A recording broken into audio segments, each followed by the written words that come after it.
이것은 큰딸, 큰 음녀의 큰딸인 로마 천주교의 모든 문제들을 계시로 받은 하나님의 종들이 이제 일어나서 개혁을 시도한 개혁교회에 대하여 주시는 말씀이다라는 거 지난 시간에 교회사로 예를 들어가면서 말씀을 드렸었습니다. 그런데 이제 오늘 말씀을 나누고자 하는 것은 그 내용 중에 중요한 거는 너는 일깨어 그 남은 바 죽게 된 것을 굳건하게 해라 그랬는데, 여기 남은 바라는 건 지난 시간에 말씀드린 것처럼 개혁을 했지만 완전하게 하나님의 요구에 이르는 만큼 완전한 개혁을 하지 않고 개혁이 덜 됐다, 남은 개혁이 있다, 지금 이 말이에요. 그래서 이것을 다 완벽하게 개혁을 해서 굳건하게 해라. 그런데 이어지는 말씀에 보면 내 하나님 앞에 네 행위의 온전한 것을 찾지 못하였다, 이렇게 기록을 했어요. 지난 시간에 말씀드린 것처럼 개혁교회에서 가장 중요하게 부르짖은 것은 뭐냐면, 첫째는 성경으로 돌아가야 된다라는 거고, 그 다음에는 행위로가 아니라 믿음으로 구원을 받는 거다라는 것을 오직이라는 말을 이렇게 앞에다 넣어가면서 그걸 지나치게 강조를 한 것이 개혁교회의 특징이죠. 성경에는 오직 믿음으로 구원을 받는다라고만 되어 있는 것은 아닙니다. 믿음을 따라서 행해야 온전한 구원을 받는 거죠. 그런데 로마 천주교가 다른 교훈들을 행하는 교회 생활을 다르게 실행을 했기 때문에 사람이 인위적으로 무슨 고난을 인위적으로 사서 하고 무슨 주술을 외운다든지 육체의 고난을 스스로 받는다든지 이렇게 해서 구원에 이르는 것이 아니다라는 걸 루터가 이제 보게 된 거죠. 그 이제 로마서에서 나의 의는 오직 믿음으로 말미암아 살리라라는 말씀 때문에 그 빛이 와서 개혁이 시작됐는데, 그 믿음으로라는 것까지는 봤는데 믿음으로 살아야 된다라는 것은 못 본 거죠. 이제 그러니까 결과적으로는 믿음이라는 것을 지나치게 강조하다 보니까 행위는 아니다라는 이상한 쪽으로 빠져버린 거예요. 개혁교회의 가장 큰 약점이 이겁니다. 오직 믿음이라는 걸 지나치게 강조하다 보면 행함이라고 하는 것이 나오면 그건 아니다라고 이렇게 나가버리는 거죠. 이게 이제 개혁교회의 특징이에요. 그런데 오늘 주님께서 지적하신 것은 내 행위의 온전한 것을 내가 찾지 못했다, 이것을 지적하신 거예요. 믿었으면 믿음으로 행해야죠. 믿음을 지나치게 강조하고 믿기만 하면 구원이다, 이제 이렇게까지 빗나가 버린 거죠. 믿기만 하면 구원이다 아니고 믿어야 되고 믿음을 따라서 진리로 안에서 행해야 되는 것이죠. 이제 이 말은 창세기에서도 강조된 게 구원에 관한 것은 두 단계가 있는데, 첫째는 믿음입니다. 믿음을 계속 강조합니다. 그러나 창세기 12장에서부터 믿음이 강조되어졌다가 창세기 17장에 가면 내 앞에서 완전하게 행해라 라고 말씀을 요구를 하시죠.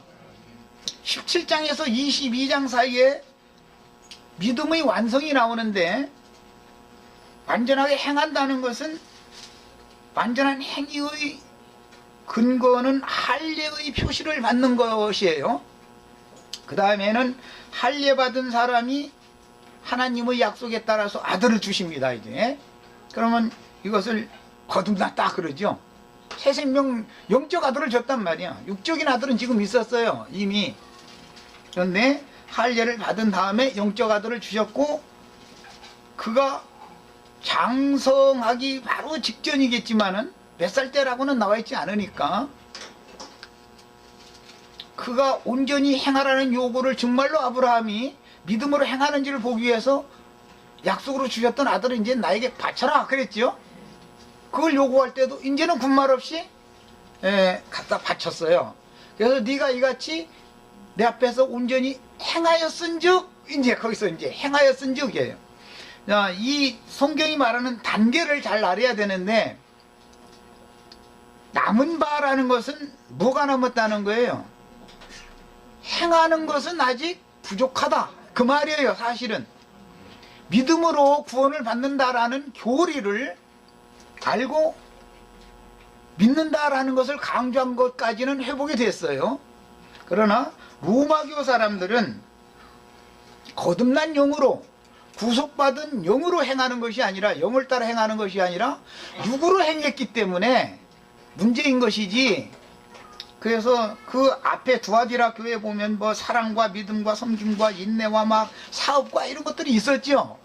이 행위 자체가 나쁘다는 게 아니죠. 이게 다 믿음으로 하지 않았다, 이것이 문제다 이 말이죠 지금. 그러니까 하나님의 성령이 말하고자 하는 의도를 알아야 된단 말이에요. 로마교가 서로가 무슨 구제 사업도 하고 뭐 그 다음에 서로 사랑하고 그들 나름대로 이제 믿는다고 그러고, 믿음, 그 다음에 하나님을 섬기는 거, 인내, 이런 것들이 나쁜 게 아니잖아요. 그렇지만 두아디라 교회에게는 하나님이 내가 너에게 임해가지고 그 자녀를 다 죽여버리겠다 그랬잖아요. 이렇게까지 했는데 말이요, 이게 점점 나중 행위가 더 많았다고 그렇게까지 칭찬까지 해가면서도, 그렇지만 네 자녀를 다 죽여버리겠다 그랬잖아요. 그러니까 이것은 영으로 행하지 않았다. 거듭난 새 생명을 얻은 사람들이 아닌 사람들로서 행했다 그 말이에요. 가인도 제사장이고 아벨도 제사장인데, 이스마엘도 아들이고 이삭도 아들인데, 다 아버지가 즐기는 별비 만들어 드리려고 이스마엘도 나가서 들판에 다니면서 짐승 잡아다가 애써서 해다가 고기 반찬이 아니지, 아버지가 즐기는 음식 만들어 가지고 별미 만들어 가지고 갖다 바쳤는데 뭐가 나빠요? 아버지가 받으시는 잡수시는 음식 잡수시라고 한 건데. 그런데 이스마엘은 본커녕 저주가 임했고, 이스마엘과 이삭 이야기가 아니라 그게 야곱과 에서 이야기구나. 미안합니다. 에서가 그렇게 열심히 했는데 에서가 축복은커녕 저주가 임했고, 야곱은 뭐 들판 뛰어다니면서 그 짐승 잡아오느라 애쓴 것도 없는데 집에 있는 염소 좋은 거 잡아서 어머니가 자기 남편 식성 잘하니까 이게 음식 잘 요리해 주니까 들고 들어가서 거짓말로 해서 축복을 받았다는 거거든요. 자, 이제 이런 것이 뭐냐, 결국 그런 것이다. 그냥 다만 믿는 것만을 말하는 것이 아니라, 믿으면 믿음대로 따라서 살아야 된다. 나의 의는 믿음으로 사는 것을 말해서, 살리라, 믿음으로 행하는 걸 말하는 거단 말이죠. 그러니까 이제 이런 데에 대해서 오해를 하면, 전도를 하면 나는 개신교 예배당에는 안 가겠다, 성당에 가겠다. 왜 그러느냐, 그들은 행위가, 선한 행위가 일반인들이 볼 때 드러나기 때문에. 그러나 하나님이 보실 때는 그것은 하나님이 받는 제사가 아니라는 것을 모르는 거죠 지금. 그냥 인간으로서 열심을 내는 거죠. 이건 혼적 신앙이다 이거예요. 혼취해가지고 그러는 거단 말이에요. 자, 그 혼으로 행하는 것, 육으로 행하는 것이 문제라는 말인 것이지, 문제는 나는 하나님을 기쁘시게 하고 싶지만, 천연적인 사람은 정말로 하나님을 기쁘시게 할 능력은 사실은 없는 거죠. 그런 행위가 자꾸 관습화되다 보면 하나님과 나와의 정말로 교통하는 것이 회복이 되는 것이 아니라 위선자가 자꾸 되죠. 위선자가 속으로는 아닌데 말이야, 내가 이거는 아닌데 말이야, 속으로는 안단 말이야. 그래도 자꾸 행위를 앞세우게 되는 것이에요. 이것은 하나님 보실 때 받지 않는다라는 것인 것이지, 영으로 행하면, 거듭난 영으로 행하면 그때 하나님이 제사를 받는다, 지금 그 말인데, 개혁자들은 이거를 놓쳐버린 것이에요. 행위의 온전한 것을 찾지 못했다 이거예요. 믿음을 너무 지나치게 강조하는 거예요. 오직 믿음이다. 근데 오직이라는 말 성경에 없습니다. 성경에 오직 믿음이라는 말이 어디가 있어요? 그런 구절 있으면 찾아내놔봐. 강조하느라고 그렇게 말한 거죠. 믿어야 될 뿐 아니라 행함으로 구원을 얻는 겁니다. 믿어서 구원을 얻었으면 구원을 이루는 것은 행함으로 구원을 이루는 거예요. 만약에 개혁자들이 외치던 것처럼 오직 믿음이라는 것이었었다면, 한번 믿어서 구원을 그때 당시 받았으면 나중에 가서 이미 믿어서 구원 받았는데 나중에 가서 다른 짓을 했거나 말았거나 구원 받은 거 아니야. 이렇게 빗나가게 된다 이거예요. 뭔가를 완벽한 복음을 깨닫지 못하면. 처음에 들을 때 확실한 복음을 드려야 되는 거죠. 그래서 그 이제 놀림거리가 되죠. 기독교인들 이제 믿음을 강조하는 사람들 이렇게 듣다 보면, 그런 말이요. 세상 누리고 부귀영화 누리고 취할 것 취하고 다 욕심껏 할 것 다 하고 숨 넘어가려고 하기 바로 직전에 목사님 모시라 해가지고 말이요. 복음 전하라고 해서 믿습니다. 아멘. 믿고 죽었으니까 말이요. 제일 좋은 거 아니냐 말이요. 그게. 오직 믿음으로 구원 받았다고 했어요. 그 사람 믿었다는데요. 믿음은 나 믿는다고 시인했는데 저 병원 병상에 누워서. 그 사람이 안 믿었는지 자기는 믿었다는데 누가 그놈의 속을 누가 할 거예요 이걸. 그러니까 이게 사대교회 하나님이 주신 말씀 가운데 남은 바 죽게 된 것을 말씀하신 다음에 네 행위가 온전하지 못하다라는 걸 말씀하시고 흰옷 입는 문제로 연결을 하고 있어요. 옷을 입는다, 흰옷을 입는다는 건 의롭게 산다, 의로운 행위를 하는 걸 말하는 거예요. 그러니까 사대교회에서 가장 큰 약점은 뭐라고요? 믿음을 지나치게 강조하고 행위를 행하는 것을 무시해버린 것이 약점이다 이거예요. 칼뱅 신학에 심취한 사람들 만나보면 저 속된 표현으로 하자면 이빨도 안 들어가죠.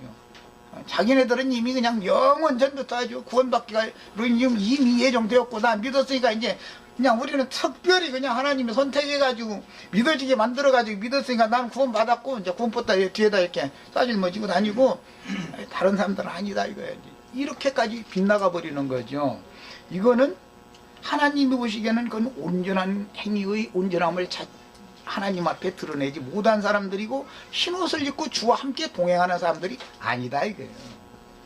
이제 우리 형제 자매님들은 이런 말씀을 통해서 먼저는 천연적인 옛사람으로는 하나님이 기뻐 받으시는 제사를 드리는 제사장 노릇을 할 수가 없는 거기 때문에 믿어야 되는 거예요. 복음을 믿는다라는 것은 주님 자신이 믿음의 주인이기 때문에 믿음을 가지고 내 안에 오셔서 나에게 믿음을 부어주셨다라는 말이죠. 나는 수동으로 그냥 받은 것뿐이죠. 이걸 은사로 주신 믿음이다 이러는데 그렇게 믿어졌어야 되고 믿어졌으면 두 번째 그분이 요구하는 단계가 오게 된다 이거예요. 또 지금 믿어서 구원받았다고 자랑하고 다니면서 전도하고 열심히 하고 그러고 다니는데 너 실제 네 속을 네 스스로 한번 세상 말로 가슴에다가 손 얹어놓고 한번 생각해봐. 이렇게 한번 하나님이 막 음성이 들리는 때가 온다 이게 반드시. 그러면 그때 하나님 앞에서 내가 아직 구원이 완성된 것이 아닙니다 라고 고백을 하고 나서 주님 앞에서 당신이 내 안에서 나를 잊고 이제부터 사시기를 바랍니다 라고 이제 단계가 넘어가게 돼 있다 이 말이에요. 이것을 할례의 표를 받았다 그래요. 이걸 보고 지난 시간에 잠깐 말씀드렸지만 피 흘림이 없으면 죄들이 사면이 없다 그러는데 할례를 받으면 이름이 바꿔지죠. 아브라함은 아브라함이 되고 사레는 사라가 되는 거예요. 새 이름을 받는 거예요. 이제사 새 사람이 됐다 이 말이에요. 창세기에서 보면 12장에서 이미 믿었지 아브라함이. 여호와의 말씀을 믿고 약속의 땅으로 가라 그러니까 그냥 갔어요. 믿음으로 간 거예요 그게. 이미 거의 12장에서 믿었지만 하나님이 오실 때는 17장에 갔을 때 이스마엘을 낳아가지고 하나님과 13년 동안 고통도 없이 지내는데도 할렐루야 하면요 그냥. 왜냐하면 아들만 보면 그냥 아들이 건강하게 쑥쑥 자라는 것만 보면 행복한 거죠. 근데 하나님 보실 때는 아주 그게 기분 나쁜 일이에요. 그래가지고 너 내 앞에서 완전히 행해라 그랬다는 거예요. 완전히 행하려면 어떻게 돼야 돼요? 할례를 먼저 받아야 된다 이거예요. 천연적인 사람으로서는 완전히 행할 수가 없다 이거예요. 내 행위의 온전한 것을 찾지 못했다 이 말은 믿은 지가 오래됐지만 개혁이 됐다고 하지만 그것은 부분적인 것이고 한 면에 있어서 교리적으로 믿어서 구원받았다고 하는 것과 교리를 그렇게 알아서 믿어진 것을 실제 나의 삶으로 이걸 실현화시키는 것은 전혀 다른 얘기죠. 하나님은 이걸 요구한다 이거예요. 그러니까 네 행위의 온전한 것을 찾지 못하였노니 그러므로 네가 어떻게 받았으며 어떻게 들었는지를 생각하고 회개해서 돌이켜라 그랬어요. 여기 지난 시간에 받았으며 들었는지라는 것은 계시를 어떻게 이상을 어떻게 받았으며 어떻게 주의 음성 말씀을 어떻게 들었느냐 이 말이에요. 지금까지 네가 개혁을 한다고 그러는데 사실은 어떤 교리로 어떤 단체나 조직을 개혁하려고 하는 사람들이 계속 생각을 거기에 두고 있죠. 개혁은 누가 개혁돼야 되는 거예요? 개혁자이신 예수님이 내 안에 오셔서 나를 개혁시켜놔야 되는 거지요. 내가 개혁되는 얘기잖아. 그래야 구원받는 거잖아. 무슨 기독교 뭐 장로교 개혁합시다 한다 해가지고 뭐가 어찌 되는 거예요? 장로교가 응? 뭘 어떻게 하자는 거예요? 성결교 개혁합시다 예를 들어서 그러면 성결교를 뭘 어떻게 하자는 거예요 도대체? 내가 개혁돼야 되는데 나를 개혁하실 분은 메시아신 그분이 오셔야 되니까 그래서 먼저는 믿으라 그런 거고 믿음의 단계가 지난 다음에는 이제는 행위가 내 앞에서 여전히 세상 사람이 하는 짓이나 지금이나 뭐가 다르냐 이렇게 지적을 하시는 때가 반드시 오게 돼 있어야 된다 이 말이죠. 그럼 그때 하나님 앞에서 자신을 보고 정직해야 된다 이거예요. 특히 형제회나 구원파나 이런 사람들 만나면 이게 숨 넘어가죠 아주. 그냥 우리는 말이야 몇 월 며칠 날 몇 분 몇 초에 말이야 무슨 말씀 몇 장 몇 절로 그냥 나는 그냥 단번에 그냥 구원 다 받아버렸다는 거예요 그냥. 그럼 그런 사람들한테 하나님은 계시록 끝까지 다 행한 대로 갚아준다고 계속 행위를 강조하는데 계시록 끝에 다 행한 대로 상을 주든지 벌을 주든지 이런다고 돼 있죠. 믿음 따라 선다고 돼 있지 않습니다. 행한 걸 따라 모든 것을 결정하는 거예요. 식으로는. 그럼 그 얘기하면은 그거는 말이야 야고보서 이런 거 지푸라기가 좀 그런 거 어디다 갖다 들이대냐고 말이야. 오직 믿음 말이야. 로마서 5장 보자고. 로마서 5장만 성경인가? 응? 거기에 오직 믿음이라는 말도 없고 뭐든지 어떤 거 한 가지를 봤다고 해서 그것을 지나치게 강조하면은 균형을 잃어버린다 이거 균형을. 성경이 말하는 의도를 알아야 되는 거예요.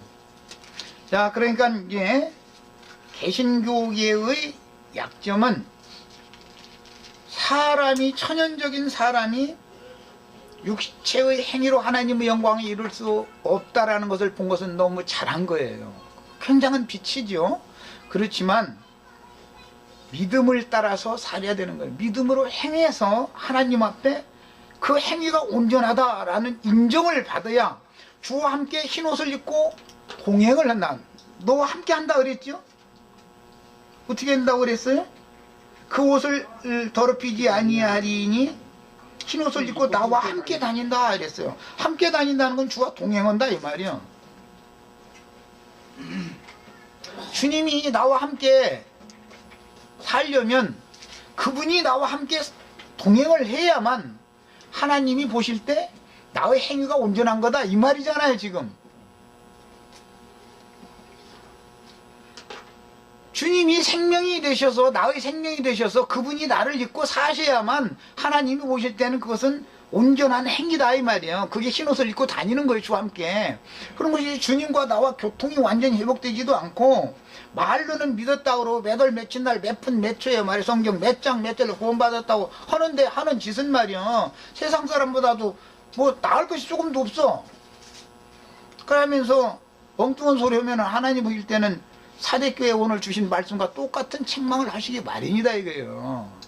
예, 이런 문제에 대해서 오늘 잘 생각을 해보시기를 바랍니다. 구약 성경의 예를 잠깐 들어야 되겠는데, 역대하 24장, 34장? 그 부분을 잠깐 보겠습니다.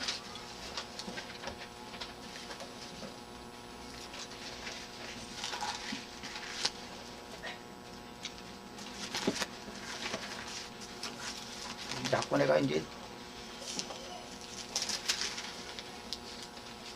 이네 역대하 24장 요시야의 개혁 34장 역대하 34장 그 부분을 잠깐 보겠습니다. 24장이라고 그러면 34장입니다.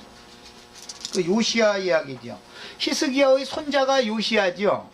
히스기야의 증손이구나. 증손. 히스기야의 아들이 므낫세고 므낫세의 아들이 아몬이고 아몬의 아들이 요시야니까 히스기야로는 증손이지. 그러니까 히스기야는 성군이었지만 그 아들이 므낫세라는 사람이 아버지가 개혁해 놓은 것을 다 뒤집어 버렸죠. 그래서 하나님이 말씀하시기를 므낫세의 범죄를 인하여 예루살렘과 유대를 내가 반드시 심판하겠다. 이렇게 선지자들 보내서 이제 말씀을 하셨었어요. 이미 므낫세 때 그 예언이 있었었어요. 그리고 요시야는 그 아버지 아몬은 암살당했죠. 33장 21절 이하에 나오는 거 읽어보면 암살당하는 얘기가 나오죠. 그 24절 봅니다. 24절 그의 신하가 아몬 왕의 신하가 반역하여 왕을 궁중에서 죽였다 이게 반역을 당해가지고 죽었어요. 갑자기. 그러니까 요시야는 나이가 불과 8살밖에 안 됐는데 생각지도 않게 그냥 갑자기 왕위에 앉은 거예요. 8살 먹은 것이 뭐합니까?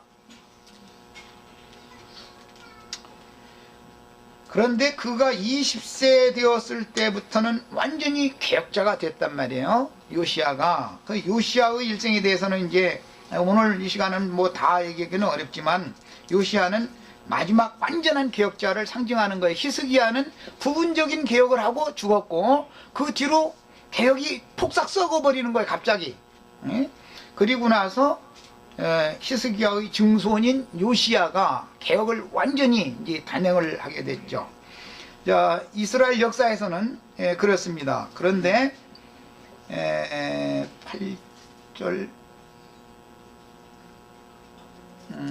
8절부터 읽겠습니다. 요시야가 왕이 있은 지 18째 그러니까 8살 먹어서 왕이 돼가지고 18년이 지났으니까 26세 때네. 그 땅과 성전을 정결하게 하기를 마치고 그 땅과 성전을 정결하게 했다라는 말은 개혁했다 이 말이에요. 사실은 산당이나 산당 제사장 이런 것들을 싹 폐해버렸어요. 히스기야는 산당 제사장들을 완전히 폐하지 못했잖아요.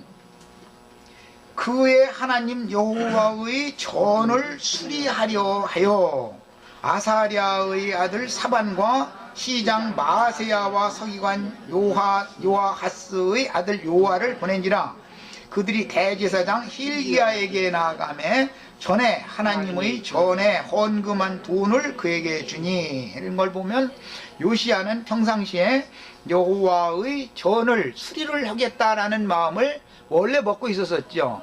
너무 여호와의 성전이 버려진 상태로 바알의 선지자와 아세라의 선지자가 득세하는 기간이 너무 길었기 때문에 퇴락했겠지요. 당연히 성전이.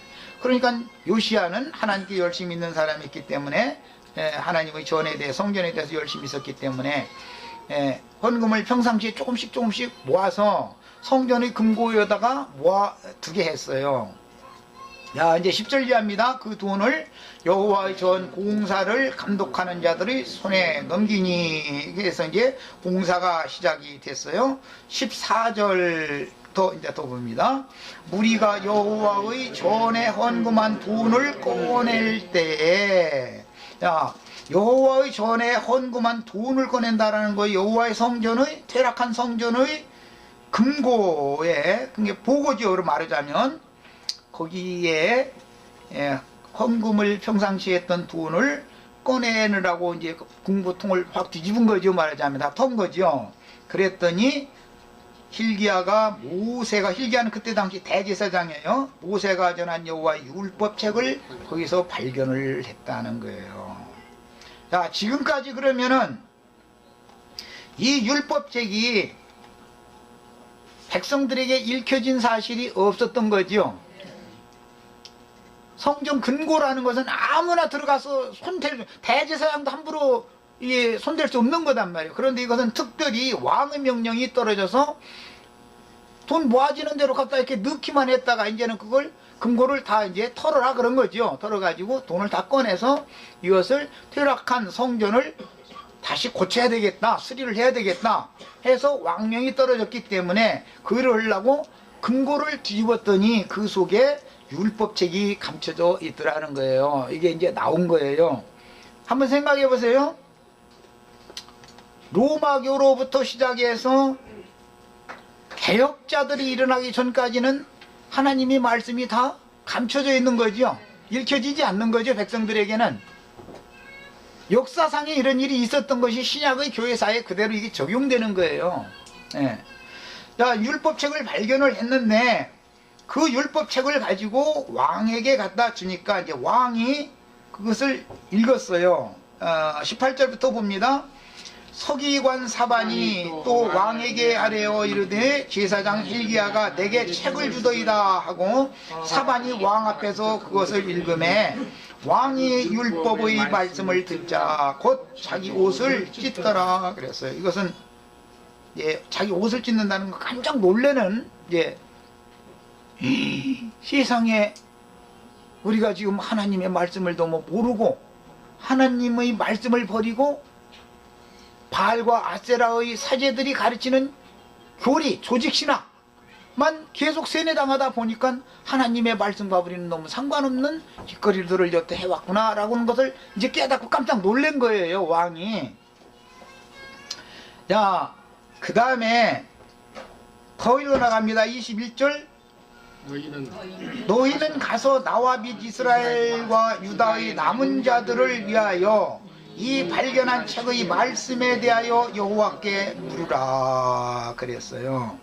그리고 우리 조상들이 여호와의 말씀을 지키지 아니하고 이 책에 기록된 모든 것을 준행하지 아니하였으므로 여호와께서 우리에게 쏟으신 진노가 크도다. 이게 요시야 왕이 하는 말이에요. 자, 그래서 여선지자 훌다라는 사람한테 가서 그때 당시 남자 선지자는 하나님의 선지자가 없고 다 바알이나 아세라의 선지자가 득세를 하던 시대였으니까 그런데 한 사람 여선지자가 보존되어 있었다는 거죠. 그 사람한테 가서 물어보니까 하는 말이 이거예요. 24절부터 봅니다. 여호와께서 이같이 말씀하시기를 내가 이곳과라는 것은 예루살렘 성전을 말하는 거죠. 이곳과 그 주민에게 예루살렘 주민 유다 주민에게 재앙을 내리되 곧 유다 왕 앞에서 읽은 책에 기록된 대로 저주를 하리니 이 백성이 나를 버리고 다른 신들에게 분향하며 그 손의 모든 행위로 나의 노여움을 샀습니다. 그래서 그 노여움을 내가 이곳에 쏟겠다 이랬어요. 이 말은 앞으로 예루살렘 성전은 무너지고 성벽은 무너지고 성전도 회파당하고 예루살렘의 모든 기명들이 바벨론 도로 옮겨진다. 또 예루살렘 왕과 왕후가 망신을 당해가면서 그 왕 끌려갈 때 어떻게 했어요? 눈 뽑고 쇠사슬로 목을 그어가지고 개 끌고 가듯 끌어갔다 그랬죠. 왕후가 벌거벗겨져 가지고서 가서 끌려가서 수모를 당한다 이거예요. 자, 이게 지금 뭔 얘기인지 구약의 역사를 난 지금 말하고 있지만 뭔 얘기인지를 아셔야 돼요. 계시록에 보면 큰 음녀가 나는 과부가 아니라 황후다 그랬는데 벌거벗김 당하죠. 그 황후의 7머리들이 다 개들이고 개 끌어가듯 하나님의 철사줄로 큰 쇠사슬로 묶어가지고 온 바벨이라고 하는 바벨론이라는 것으로 다 쫓아 보내버린다 이거예요. 그런 저주가 임하기 전에 요시야의 그 충직함과 충성스러움을 하나님이 받으셨기 때문에 35장 20절 이하에 보면 요시야가 무깃도산 골짜기에서 애굽 왕과 접전을 하다가 갑작스럽게 죽게 되죠. 그거 왜 그랬느냐? 하나님은 말씀을 주실 때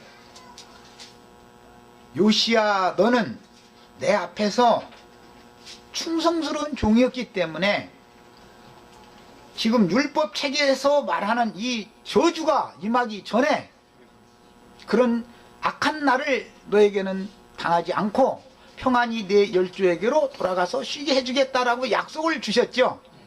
네. 자, 이제 이 말이 구약 성경의 역사를 지금 난 말한 건데, 계시록 3장 10절에 보면 필라델피아 교회의 사자에게 주실 때, 예, 다음 시간부터 이제 말씀을 나눌 건데, 너희가 인내의 말씀을 지켰은즉, 그것은 그냥 믿었은즉이 아니라 지키는 거예요. 그거는 지켰은즉 나도 너를 지켜서 예, 그 전에도 없고 후에도 없는 큰 시험의 때를 면하게 해주겠다 그랬어요. 그게 요시야에게 하나님이 약속했고 그와 같이 해준 것을 필라델피아 교회의 사자에게 적용하는 거예요. 신약성경에 와서. 우리 형제자매님들이 이제 내가 왜 이제 구약성경 이런 저런 얘기까지 이렇게 복잡한 얘기까지 했느냐, 완전한 개혁이라고 하는 것은 다만 어떤 교리의 어떤 부분만을 개혁하는 것을 말하는 것이 아닙니다. 내 자신이 자기에게 계시되어지고 자기에게 들려주신 하나님의 말씀이 나 자신에게 응하는 것까지 되어져야 되는 거예요. 형제 자매님들 자신이 구원을 이루어야 된단 말이야. 마음으로는 믿었는데 믿음과 그의 삶이 이율배반적이고 서로 상충된다. 그러면 그것은 믿은 것과 아는 것이 일치를 이루지 못한 거죠. 하나가 안 된 거예요. 이것을 우리는 생각을 해봐야 되는 거예요.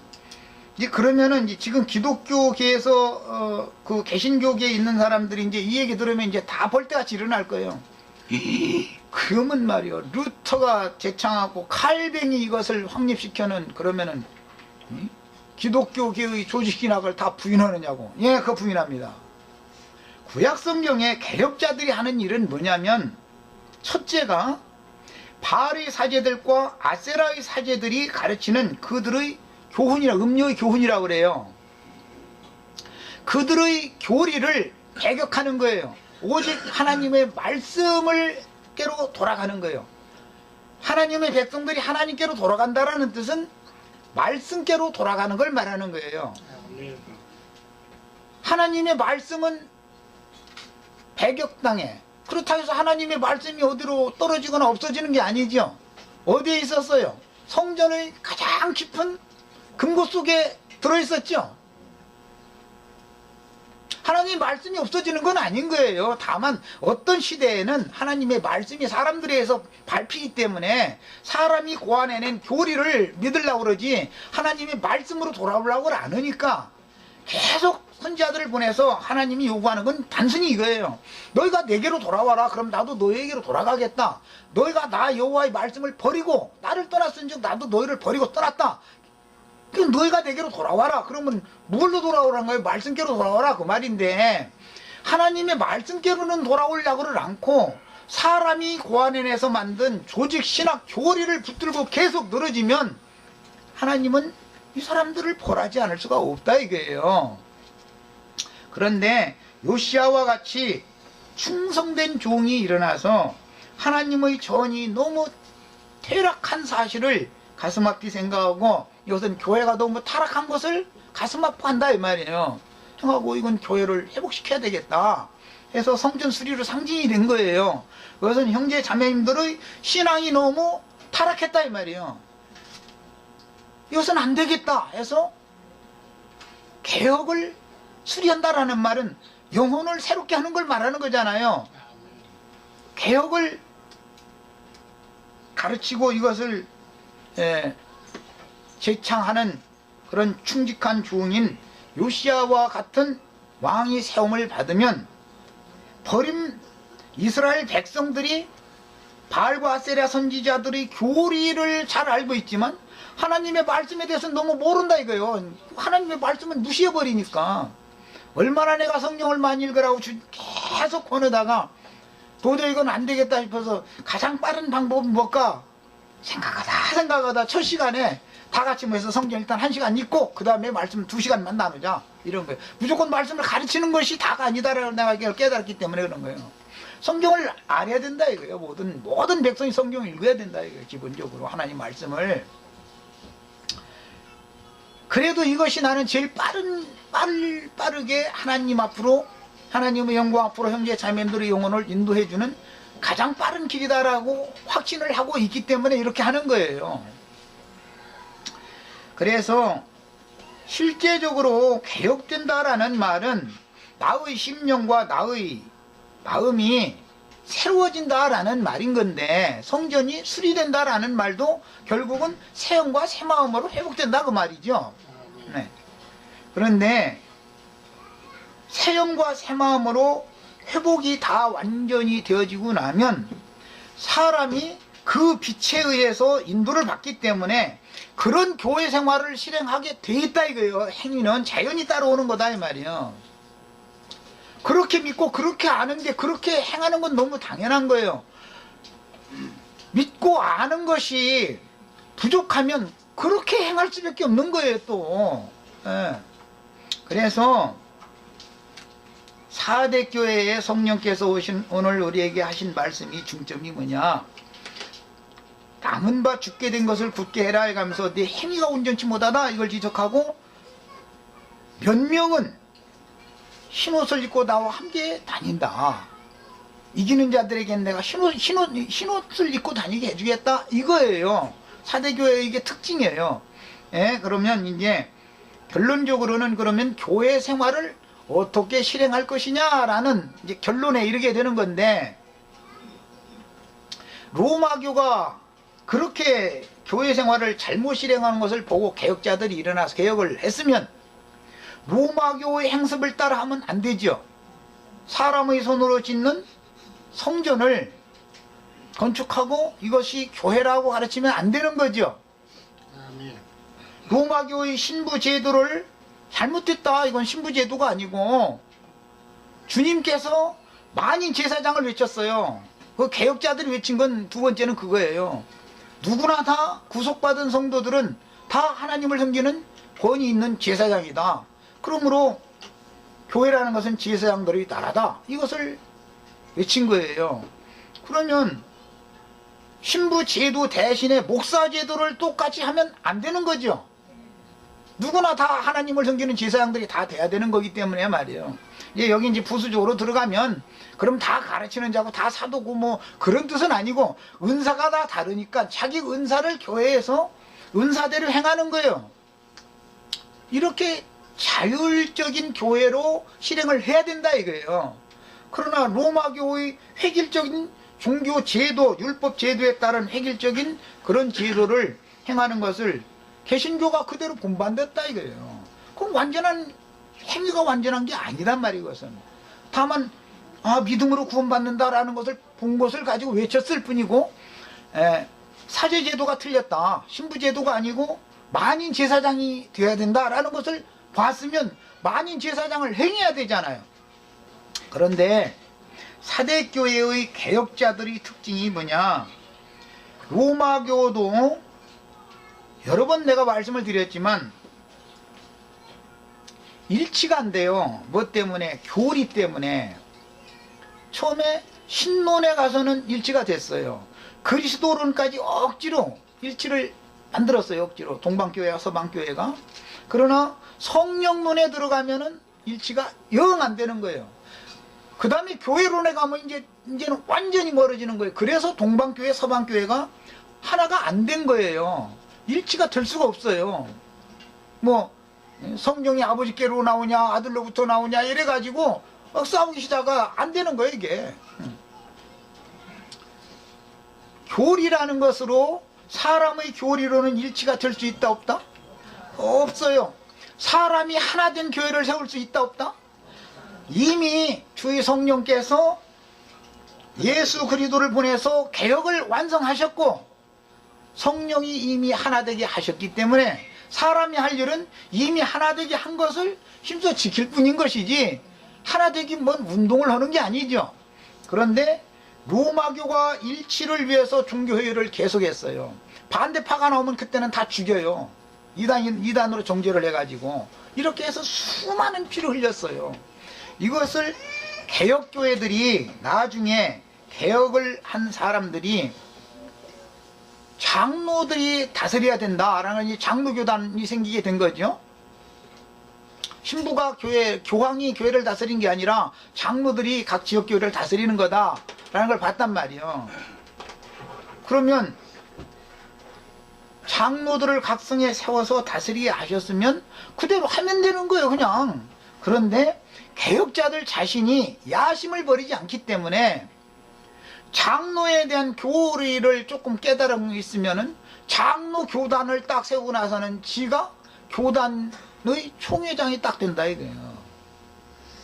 그럼 조금 이따 보니까 성경에는 하나님의 영은 성결의 영이라고 되어 있네. 그럼 이제 사람은 믿었으니까 성결해야 된다. 이제 이거는 이제 성결 교단이 생기는 거예요. 이제 뭐 이런 식으로 세례 받는 게 유아 세례하는 게 아니라 침례식을 하라고 침례 받으라고 돼 있네. 이제 침례 교단이 생기는 거예요.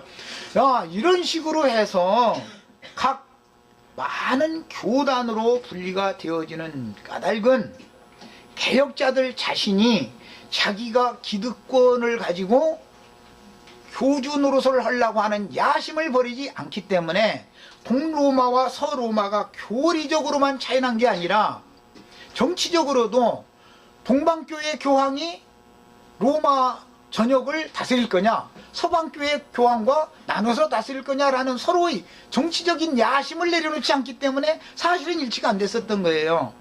시간이 지나서 우선은 여기까지만 하겠습니다. 교회가 일치 운동을 해서 되는 것이 아니고 일치가 안 되는 것은 어떤 빛을 보신 개혁자들이 야심을 내려놓지 않기 때문에 그 빛이 장로가 치리를 한다라는 것이 틀린 게 아니죠. 우리는 장로 치리를 부정하는 게 아닙니다. 세례식 하는 게 아니라 침례를 받아야 된다는 거 부정하는 게 아니죠. 구원받은 사람이 성결해야지 그러면 뭐 부정하란 말이에요? 그걸 부정하는 게 아니에요.